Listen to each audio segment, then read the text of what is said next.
नमस्कार प्रेक्षकांनो, या मालिकेच्या आजच्या जबरदस्त भागामध्ये आपलं स्वागत आहे. आणि त्यामध्ये समर आता स्वानंदीला म्हणतो की जाऊ द्या स्वानंदी मॅडम, आज मला आदिराचं खूप नवल वाटलं. छोट्या छोट्या गोष्टीवरून अख्खं घर डोक्यावर घेणारी माझी आदिरा, आणि एवढी माझी मुलगी हट्टी, तरीसुद्धा तिने आज स्वतःच्या बाबतीत, स्वतःच्या फॅमिलीच्या बाबतीत स्वतः निर्णय घेतले. समर म्हणतो की आता नक्की संसार करण्या इतपत तिच्यात मॅच्युरिटी आली. आणि लगेच आता समर म्हणतो, खरं सांगू का, तिच्याकडे बघून मला असं वाटलं की माझी चिमणी आता शहाणी झाली.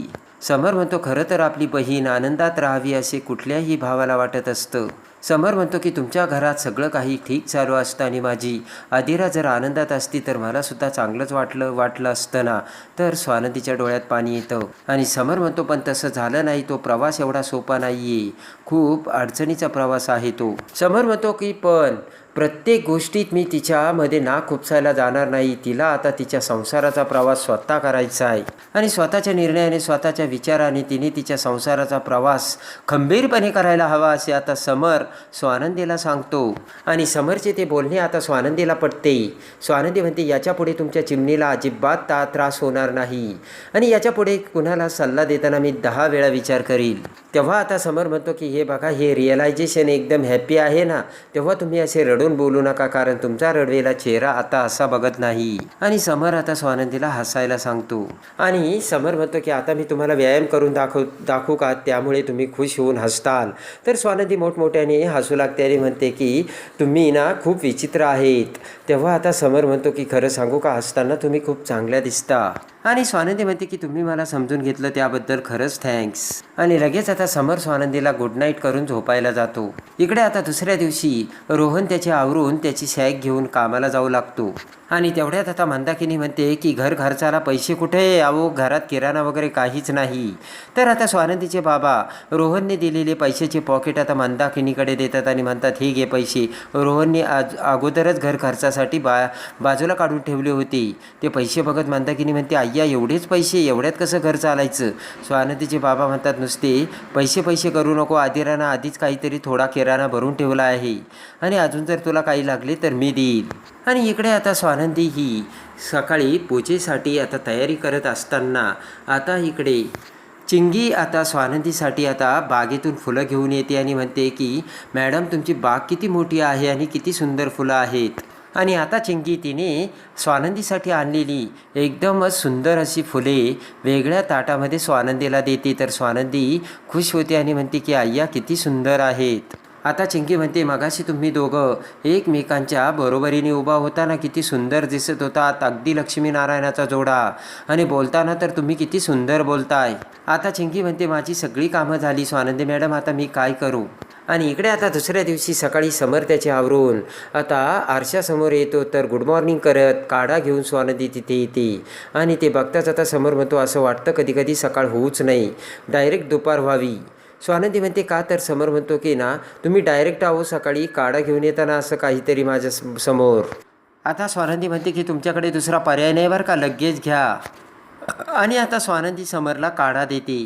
आणि इकडे आता नाक दाबून समर तो काढा घेतो.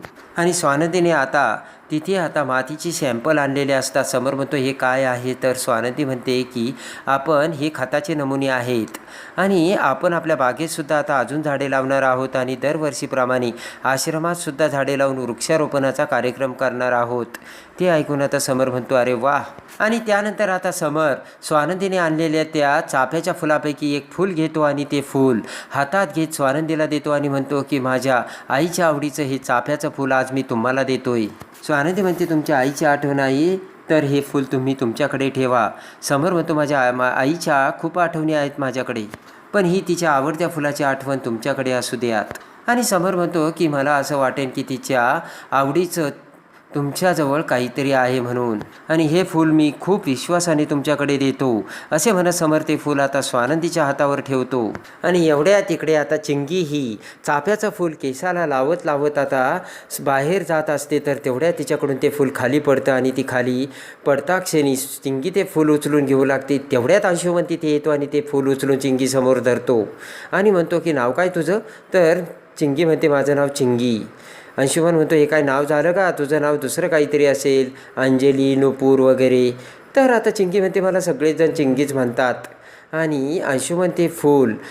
चिंगी समोर धरत म्हणतो फूल हवं आहे का? तर चिंगी म्हणते हो. आणि लगेच अंशू म्हणते फूल पुन्हा पाठीमागे घेतो आणि पुन्हा आता चिंगी समोर धरतो. तर चिंगी ते फूल हातात घेऊ लागते आणि म्हणते थँक्यू दादा. तर अंशुमनचा डिसमूड होतो आणि अंशुमन म्हणतो तुला काय मी दादा वाटतो का? तर चिंगी म्हणते हो. आणि अंशुमन म्हणतो की सगळेजण असताना मला दादा म्हणायचं नाही बरं का. आणि अंशुमन मोठमोठ्याने हसू लागतो आणि म्हणतो अगं मी मजा घेतली तुझी आणि घे हे फूल. चिंगी आता अंशुमनकडे बघू लागते. तर अंशुमन म्हणतो घाबरलीस का? चिंगी म्हणते नाही नाही. आणि अंशुमनच्या हातातून आता चिंगीने फूल घेताच आता अंशुमन म्हणतो की मला माहीत नाही तुला कोणी सांगितलं की नाही, पण असताना तू खूप छान दिसतेस. आणि नाकावरती बोटला ठेवत अंशुमन आता तिथून निघून जातो. आणि इकडे आता चिंगी ही गार्डनमध्ये येते. नारायण आता तिथे खड्डे खांदत असतो. नारायणला ज्यूस आणून देत आता चिंगी म्हणते नारायण दादा अहो अवतार बघा तुमचा कसा झाला. तुम्ही एक काम करा ते टिकाव माझ्या हातात द्या, मी खड्डे खांदते.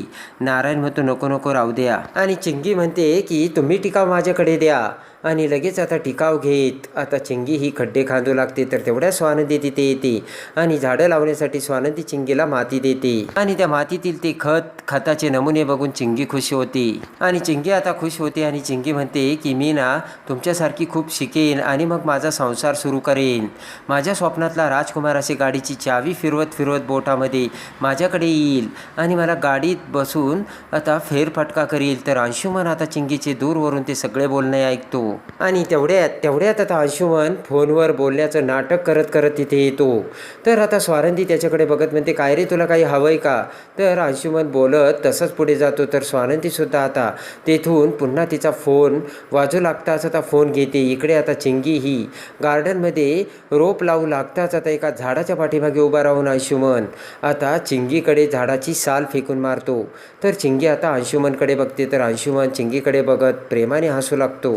आणि इकडे आता तिथेच गार्डनमध्ये स्वानंदी ही आता फोनवर बोलत असते. आणि आता स्वानंदी तिच्या मैत्रिणीला म्हणते की आपल्या आश्रमामध्ये वृक्षारोपणाची तयारी कशी सुरू झाली. स्वानंदीची मैत्रीण म्हणते की एकदम झकास तयारी चालली. स्वानंदीची मैत्रीण म्हणते की कामतदादांनी यावर्षी वेगळी काहीतरी स्पर्धा भरवली आणि दरवर्षीप्रमाणे यावर्षीसुद्धा आता महाराष्ट्रीयन पद्धतीने वेशभूषा धारण करून प्रत्येकाने यायचं आणि झाडं लावायची. आणि आता तिची मैत्रीण म्हणते की माझी एक इच्छा आहे, म्हणजे आमच्या सगळ्यांची इच्छा आहे समर राजवाड्यांनी या उद्घाटनासाठी इथे यावं. तेव्हा तिची मैत्रीण म्हणते की ते येऊ शकतील का? स्वानंदी म्हणते की मी त्यांच्याशी बोलून बघते, त्यांचं शेड्यूल ना कामाचं एकदम टाईट आहे. आणि तेवढ्या तिकडे आता स्वानंदी फोन ठेवते. तर अंशुमन आणि चिंगी एकमेकांकडे बघत आता प्रेमाने हसत असतात. तर तेवढ्या स्वानंदी पाठीमागून येताच आता अंशुमन झाडाच्या पाठीमागे लपतो आणि स्वानंदी आता ते एक रोप चिंगीकडे देते आणि म्हणते हे सुद्धा रोप लाव बरं का. तर चिंगी म्हणते हो. आणि आता इकडे स्वानंदी म्हणते की हे सगळं करताना तुला खूप काळजी घ्यावी लागणार आहे बरं का. तर चिंगी म्हणते कसली? स्वानंदी म्हणते की मलासुद्धा तुझी काळजी घ्यावी लागणार आहे, कारण आपल्याला असं वाटतं की आपण खूप छानपणाने मस्तपैकी जगतोय आणि नकळतपणे आपल्याकडून एक छोटीशी चूक होऊन जाते आणि माहीत नाही त्याची मोठी शिक्षासुद्धा भोगावी लागू शकते, अशी आता स्वानंदी चिंगीला समजावते. चिंगी म्हणते म्हणजे? तर स्वानंदी म्हणते की म्हणजे हेच की तू अजून खूप लहान आहेस. स्वानंदी म्हणते माझ्या स्वप्नातला राजकुमार एकदा येणार आहे, हे स्वप्न तर खूप छान आहे. स्वानंदी म्हणते जेव्हा आपला स्वप्नातला राजकुमार आपल्या समोर येऊन उभा राहतो तेव्हा आपण इंडिपेंडंट असायला हवं आणि आपला स्वीकार करायला आपण शिक्षण घ्यायला हवं. स्वानंदी म्हणते त्यामुळे सध्या आपला फोकस शिक्षणावर हवा आहे. आणि तेवढ्या समोर आता खतांची पिशवी घेऊन तिथे येतो आणि म्हणतो स्वानंदी मॅडम अहो तुम्ही तुमच्या खतांची पिशवी रूममध्येच विसरला होता. तर चिंगी म्हणते की सर कशी वाटली आमची चिटुकली रोपं? तर समर म्हणतो छान आहे. आणि इकडे आता रोहन एका कंपनीमध्ये इंटरव्ह्यूला आलेला असतो. रोहन त्याचं इंट्रोडक्शन करून देतो आणि म्हणतो सर मी रोहन सरपोतदार. आणि रोहन म्हणतो की मला तुमच्या डिपार्टमेंटचा म्हणजे HR डिपार्टमेंटचा सगळ्यात जास्त एक्सपिरियन्स आहे सर. आणि लगेच आता रोहन त्याचे सर्टिफिकेट्स डॉक्युमेंट्स आता त्या मॅनेजरला दाखवतो.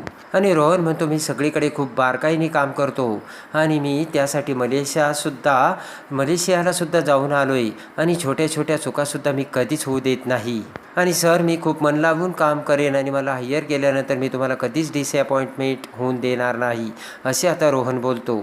आता तो मॅनेजर म्हणतो की आता सध्या माझ्याकडे वॅकन्सी नाही आहे, ओपनिंग नाही आहे, जेव्हा ओपनिंग होईल तेव्हा मी तुम्हाला कॉल करेन. आणि आता रोहनचा पुन्हा एकदा डिसमूड झालेला असतो. आणि इकडे आता गार्डनमध्ये समर आणि स्वानंदी आता झाडे लावतात. तर आता स्वानंदीचे केस पुढे येतात तेव्हा समर त्याच्या हाताने स्वानंदीचे केस पाठीमागे करतो. तर स्वानंदी खुश होते.